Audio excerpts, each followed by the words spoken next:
Bizda qiyin asoslarimiz bo'lib, chiqasaga ishlaydi. Bu dalalarga, fermerlar uchun asosan.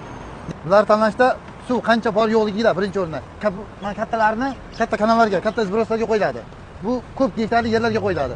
Bu soatiga 1000 tonnadan 800 tonnadan 1000 tonagacha chiqaradigan asoslarimiz. 15 kilovat, 22 kilovat, og'zi 300-350. Podiyom joylarga kilovat katta, og'zi kichkina qiyin asoslarimiz tavsiya qilinadi. Masalan, 15 kilovat 200 lik.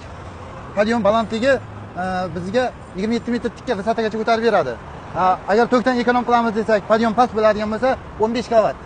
Bundaqalarda 3 tasini suvni beradi. 800 tonnadan 1000 tonnagacha suv beradi. Bular dizelli nasoslar bo'lib 11-15 original. Bu tagi qora korpuslari original bo'lib turib, tagi ko'klaridan 500 ming 1 milliongacha qimmat yuradi. Sifati yaxshisi. 200 lik nasos bo'lib 450 tonnagacha suv beradi. Bular dizelga ishlaydi. Salarka rasxoti 25 tadan 35-40 tagacha sutkasiga rasxot qiladi, gaz berishga qarab. Bu bizda dizellik 200 lik nasosimiz tayyor holati. Bu ramaga yig'ilgani, pompasi bilan qo'shilib. Bunda обратно suv aydanishi, tashalishi, suv to'ldirilishi hammasi qo'yib ramaga yig'ilgan. Statorli akkumulyator qo'ysa zavod bo'ladigan nasosimiz.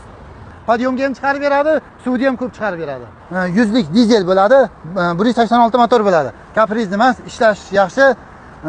Zavod qilsa sutkalab ishlaydigan motorimiz bo'ladi.